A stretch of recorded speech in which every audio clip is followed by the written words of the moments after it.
नमस्कार दोस्तों, मैं हूं आगम सिंह सिसोदिया। मेहरानगढ़ फोर्ट जोधपुर में आप सभी का स्वागत है। आज हम देखने जा रहे हैं इस दुर्ग में संग्रहित कुछ ऐसे अस्त्र शस्त्र और रॉयल फैमिली से बिलोंगिंग करने वाली कुछ ऐसी चीज़ें जो कि ऐतिहासिक रूप से बहुत इम्पॉर्टेंट शक्ति हैं, और इन सभी को देखने के बाद आप एक्साइटमेंट से पूरी तरह भर जाएंगे।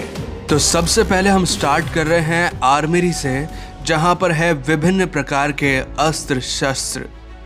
शस्त्रालय में रखी इन तलवारों में से सबसे पहली जो तलवार आप देख रहे हैं, ये ऊपर वाली, ये है मुगल बादशाह अकबर की तलवार, जो कि 16वीं शताब्दी की है।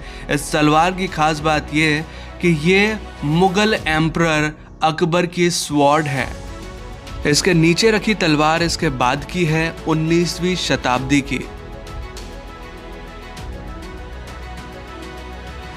ये जो ऊपर वाली तलवार आप देख रहे हैं, ये है महाराजा अभय सिंह जी की तलवार, जो कि 18वीं से 19वीं शताब्दी की है। और नीचे वाली तलवार को आप देखेंगे तो ये एक फ्लैट स्वॉर्ड है, इसे खांडा भी कहा जाता है। इस तलवार पर जब आप बारीकी से देखेंगे तो आपको बहुत सुंदर कारीगरी इसके ऊपर नजर आएगी। ये है महाराजा अजीत सिंह जी की तलवार, 18वीं शताब्दी से।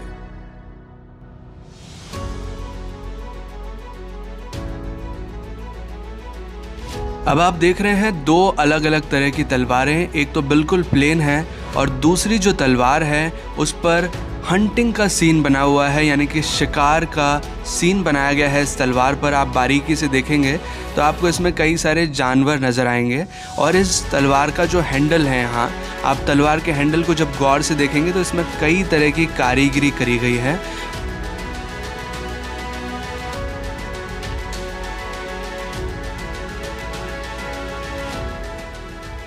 अब हम देख रहे हैं डिफरेंट वैरायटीज़ की तलवारें एक साथ, जिसमें कि तलवारों के जो मूठ हैं, यानी कि जो हैंडल्स हैं, वो भी अलग अलग शेप्स के हैं। और साथ ही आप देखेंगे तो तलवारों के जो डिज़ाइंस हैं वो भी अलग अलग हैं।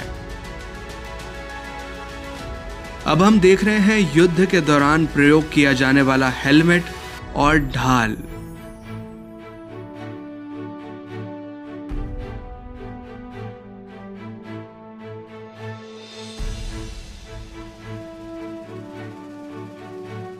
और अब हम देख रहे हैं कुछ कवच जो कि युद्ध के दौरान उपयोग में लिए जाते थे। अब हम देख रहे हैं कुछ ऐसी तलवारें जिनके ऊपर उर्दू भाषा में कुछ लिखा हुआ है, और ये तलवारें डिफरेंट शेप एंड साइज की हैं।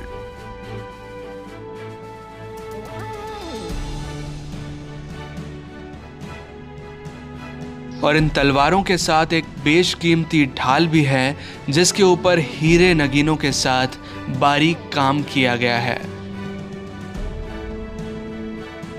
इस कंपार्टमेंट में देखने मिल रहे हैं कई तरह के हथियार, जिसमें कि खंजर, कटार और भी कई तरह के छोटे साइज के वेपन्स शामिल हैं।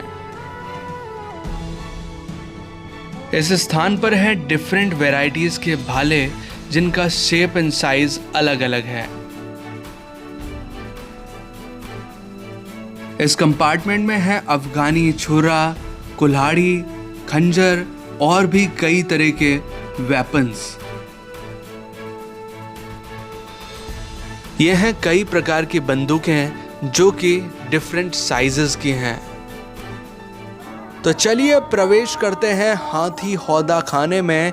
हौदा मतलब वो राइडिंग सीट जो कि एलिफेंट की बैक पर रखी जाती थी, जिस पर राजा और महावत बैठा करते थे। यहाँ पर कई सारे हाथी के हौदे आपको दिखाई देंगे, जिसमें कि कुछ सोने से बने हैं, कुछ चांदी के, और कुछ इतनी महीन कारीगरी के साथ बने हुए हैं जो कि देखने लायक है। तो चलिए अब आगे बढ़ते हैं और देखते हैं पालकी खाना। यहाँ पर रखी हैं विभिन्न प्रकार की पालकियाँ जो कि रॉयल फैमिली द्वारा उपयोग में ली जाती थी। ये जो स्पेशल पालकी आप देख रहे हैं, ये है डोली, जो कि शादी के दौरान उपयोग में ली जाती थी। ये मेरे सामने जो आप पालकी देख पा रहे हैं, इसमें प्योर सोने का काम किया गया है। इस पर लकड़ी के स्ट्रक्चर के ऊपर प्योर गोल्ड का वर्क किया गया है। इसी के साथ यहाँ पर और भी कई सारी ऐतिहासिक चीज़ें हैं, जैसे कि पुरानी ढाल, तलवार, बंदूकें, ताले, पुराने सिक्के और भी बहुत कुछ। तो चलिए अब आगे बढ़ते हैं दरबार की ओर, जहाँ पर कंट्री लाइफ इन मारवाड़ को पेंटिंग्स में दर्शाया गया है। महाराजा के सभापतित्व में जो भी सभा होती थी उसे दरबार कहा जाता था। इन दरबारों में ठाकुर व राजाओं के अधिकारीगण भाग लेते थे। थार के रेगिस्तान में स्थापित राठौड़ राजवंश की राजधानी जोधपुर थी। राठौड़ के राजकाल में कला, संस्कृति, साहित्य, संगीत का निरंतर विकास हुआ। 18वीं शताब्दी के प्रारंभ में चित्रकला का व्यवस्थित रूप से विकास हुआ। प्रत्येक राजाओं के राजकाल में अनेक प्रसिद्ध चित्रकार हुए, जिन्हें राजा की ओर से राज्याश्रय प्राप्त हुआ। तो अब ये तो बात हो गई कुछ ऐतिहासिक जानकारी की, लेकिन अब आप इस मिनिएचर पेंटिंग को ज़रा गौर से देखिए। जब हम इस पेंटिंग पर टॉर्च डालकर देखते हैं तो हमें इस पेंटिंग की बारीकियां सामने नज़र आती हैं। जितना भी आप यहाँ पर येलो कलर का काम देख रहे हैं, ये सारा का सारा प्योर गोल्ड का काम है।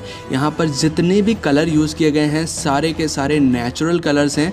जो नेचुरल एलिमेंट्स होते हैं उनको यूज़ करके इस पेंटिंग को बनाया गया है। जब आप टॉर्च डालकर देखते हैं तो हर चीज़ की बारीकी आपके सामने नज़र आती है। यहाँ पर ऐसी और भी कई सारी मिनिएचर पेंटिंग्स हैं, लेकिन जो मटेरियल इन मिनिएचर पेंटिंग्स को बनाने में उपयोग में लिया जाता था वो प्योरली नेचुरल हुआ करता था। जैसे कि यहाँ पर आप जो गोल्डन कलर देख पा रहे हैं वो प्योर सोना है, प्योर गोल्ड है।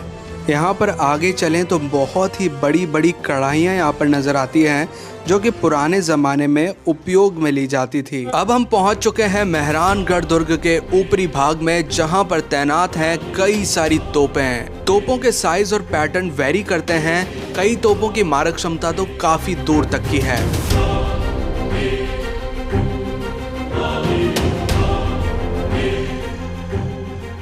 तो ये है मेहरानगढ़ फोर्ट में संग्रहित कुछ ऐतिहासिक चीज़ें, जिन्हें आपको यहाँ ज़रूर देखना चाहिए। अगर आप मेहरानगढ़ फोर्ट का कंप्लीट वीडियो देखना चाहते हैं, जिसमें हमने मेहरानगढ़ फोर्ट को पूरी तरह दर्शाया है, पूरी तरह दिखाया है, तो उस वीडियो का लिंक आपको ऊपर आई बटन और नीचे डिस्क्रिप्शन में मिल जाएगा। वीडियो को जाकर ज़रूर देखिए। और अगर आपको ये वीडियो अच्छा लगा तो प्लीज़ वीडियो को लाइक कीजिए, इसे शेयर कीजिए, और अगर आपने चैनल अभी तक सब्सक्राइब नहीं किया है तो प्लीज़ चैनल को सब्सक्राइब कीजिए, बेल आइकन को दबाकर ऑल पे प्रेस कीजिए, ताकि इसी तरह के वीडियो नोटिफिकेशंस आपको आगे भी मिलते रहें।